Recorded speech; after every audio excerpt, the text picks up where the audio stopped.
Good morning, I'm Clinton Griffiths. Happening right now, Ukraine is calling on the international community to pressure Russia to keep the Black Sea grain deal going.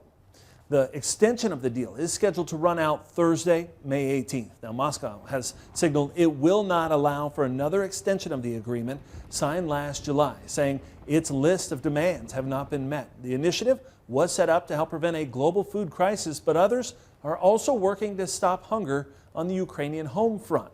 Now, it was about a year ago, a gentleman from Ukraine knocked on our studio door to share his story.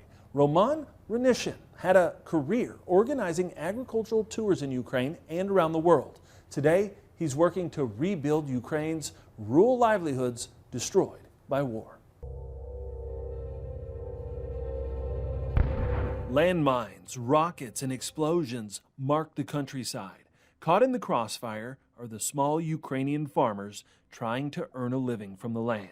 We have enough of inputs, we have enough of fuel, we have enough of seeds, we lack nitrogen. And that's pushing farmers to look at other ideas. The farmers, they did not give up. They started to look for alternative ways. And the alternative way is cover crop, is composting, is maximizing the crop rotation and applying biologicals. He says while many parts of the country will plant as usual, in the areas with the heaviest fighting, families are being forced to start over. In Ukraine, farmland is part of the culture.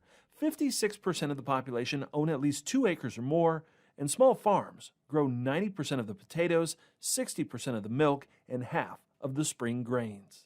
And in the villages to the north and east, many of these small farms have lost everything. That's why Roman has spent the last year raising funds to help them rebuild. We've been slowly but moving towards our goal. We have helped 3 aid recipients. So far, raising $55,000, his organization, World to Rebuild Rural Ukraine, has rebuilt 2 houses for small farmers and purchased a tractor for another.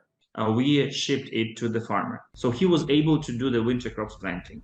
Beyond the loss of equipment, he's also dealing with fallout from the fighting, including having this helicopter shot down in one of his fields. At another farm, Roman says one of the homes they were able to rebuild also includes a small room to make and store cheese. I don't know how it happens, but 3 times a missile hit this barn.